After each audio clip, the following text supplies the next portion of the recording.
What's poppin', dogs? Mr. Allen here, graphing a rational function in this video and answering pretty much every single question we can ask about one of these things. So, f of x equals x plus 2 over x squared plus 2x minus 3. First thing in any rational function is I'm going to factor if I can factor. In my denominator, it looks to be factorable. Let's check it out. Anything multiplied to negative 3 and add to 2? Yes. That would be 3 and negative 1. Boom. We got x plus 2 still in the numerator. All right, so first thing, before I do any kind of cancellations, I always address my domain, which will come from my denominator. So what's going to make my denominator 0 here? It's going to be negative 3 and positive 1. There are many ways to, well, a couple of ways to write this. I like to write it like this. X cannot equal negative 3, and x cannot equal positive 1. Now, some folks, okay, bougie math folks, they write it out. It's a lot, right? They say x such that x equals all real numbers. And then they'll say x cannot equal negative 3 and 1. And you got to do the fancy teacher brackets. It's the whole thing, man, right? That's a little too bougie for me. I like this guy right here, more street math, right? Where it's just, hey, it's implied that it's all real numbers, but heads up, it can't equal these two, right? Come on. Settle down, math people. It's okay to just be basic sometimes, all right? Anyways, moving on from my mathematical community rant. Range. I'll address the range after we have the graph. I like to wait for that one. Vertical asymptotes and holes, I think about those two at the same time here because they both come from my denominator and possibly with the numerator there for my hole. Did anything cancel here? No, nothing canceled. There were no common factors. Therefore, there will be no holes, or removable discontinuities would be the more formal way of stating that. But we do have two vertical asymptotes. Ooh, two vertical asymptotes. That is exciting. I'm very excited about graphing two vertical asymptotes in this one.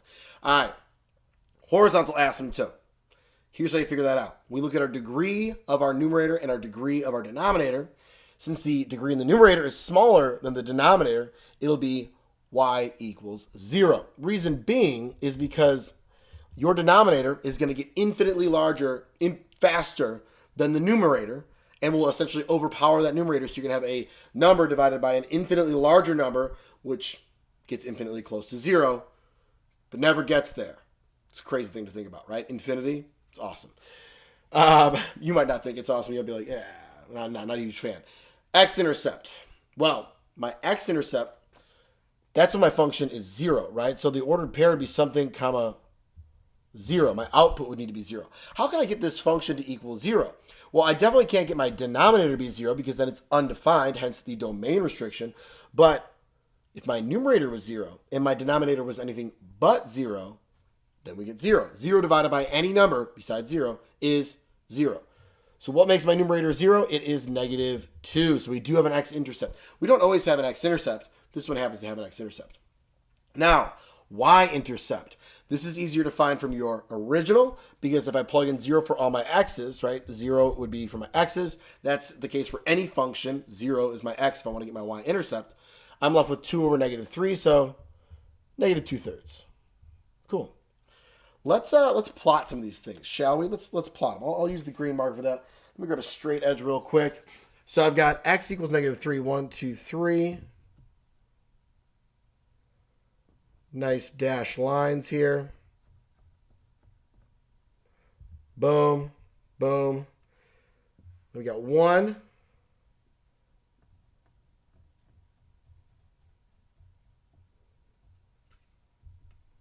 So this is x equals negative 3, x equals positive 1. You don't have to label those. I often label them just out of habit. And then we get a y equals 0 horizontal asymptote, which may be a little hard to see. But there we go. That's y equals 0. Cool.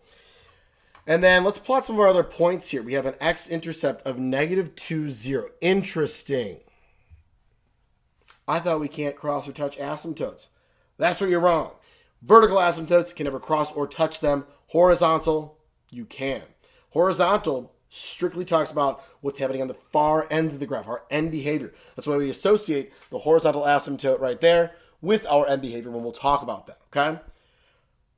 But you can cross them or, cross and come back. You cross multiple times. It can happen. All right, so keep that in mind. All right, any other wonderful features here? Let's see here. Let's see. No, that is it. So now we got to figure out some other. Oh wait, hold up. Y-intercept. Boom. 0, -2/3. Lovely.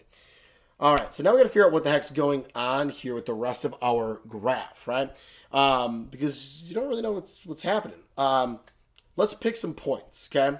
Because we know, generally speaking, from rational functions that they kind of fall in like these different like little quadrant type of things. Something interesting is going on in the middle here. But let's do this. Let's plug in 1, 2. Let's plug in 2 here into my function. And if I do that, I will go ahead and I'll just do this in, I'll do it actually in a different color here. I think that might be kind of nice. Make it pop. So if I plug in 2 here to my function, I would have 2 plus 2 over 2 plus 3 times 2 minus 1. And you could do it in the original or in the factored form. I guess I'm just using factored form because usually we do that after there's some cancellations. This one didn't have that, but I also find the math maybe to be a little bit easier. We got 4 over 5 times 1, so 4 over 5. So we end up with this 0.2 comma 4/5.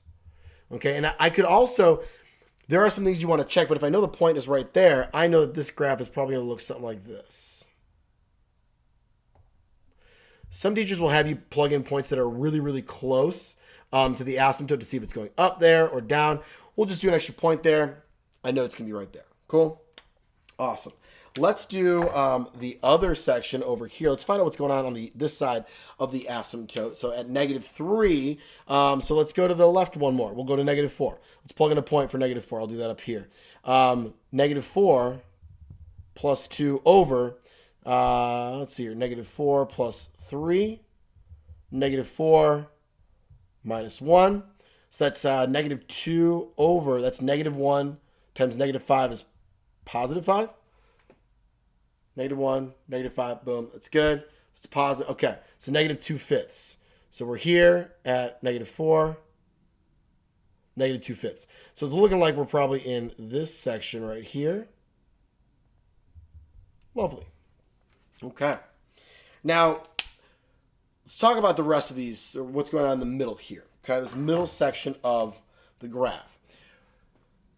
Because my asymptotes came from these two factors, and those two factors have a degree of 1, right, an exponent of 1 out there, that means that my graph will approach it differently on either side of those asymptotes. So that means that I'm going to have a graph up here, whoa, through these 2 points and kind of like zigzag its way through like an S sort of shape for this section here, okay? So it's not going to approach it over here. However, if, say, x plus 3 was squared, then this would have come back down. You might have some other points, obviously, as well, but it would do the same thing on each side. Because these are both raised to the first power, they're going to approach on differently on either side of that vertical asymptote. Now, if that's a little too much for you to remember and keep like a whole bunch of things straight, there are other ways to do this. And I honestly prefer this at times whenever I get lost in the mathematical sauce. You plug in points, okay? Now, all I want to know is this graph going to be going up in here or will it be going down? So I'll pick a point that's really close to -3 on this side. How about -2.9? So if I plugged in -2.9, and I don't even care what the value is, but if I plug in -2.9 into this guy, I'm going to have a negative number right here, of a positive number right here, and a negative number right here. I'm not actually looking for the value. I just know if I plug in -2.9, I get a negative, a positive, and a negative. Well, there's 2 negatives there, so it's going to finish positive. Boom, it's going up. If I use the same logic over here, and let's say I do 0.9, okay, really close to it. Let's see if we get a negative out of this, okay? Because based on our graph here, we should be getting a negative.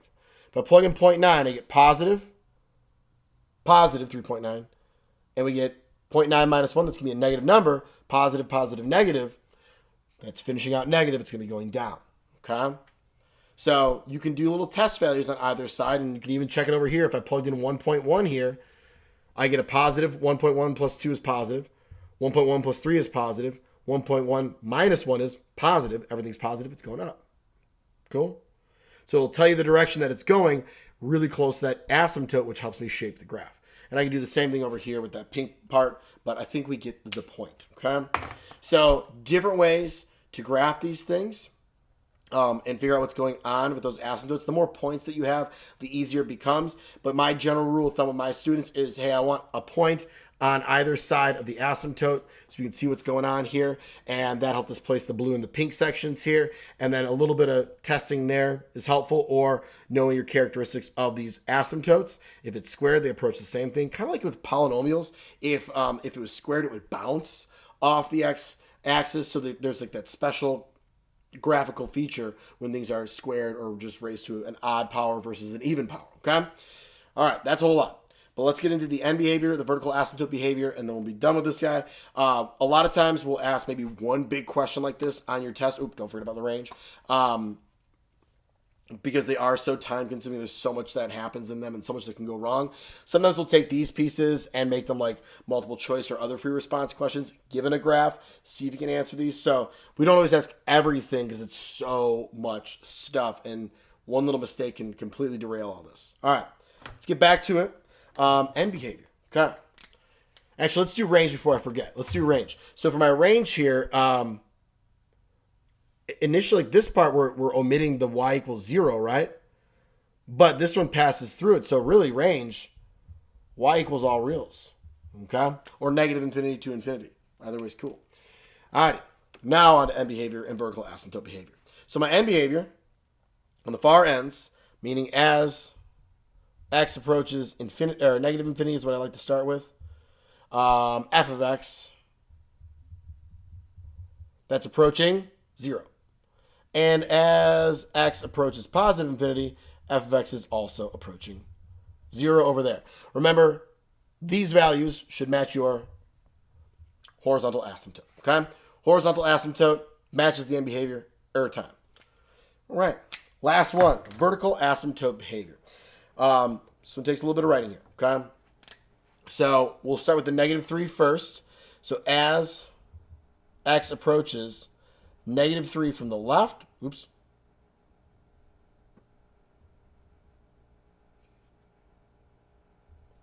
Then f of x is approaching what? So as it approaches from the left, as it comes from this side, it's going down to negative infinity. And then as x approaches -3 from the right, f of x approaches what?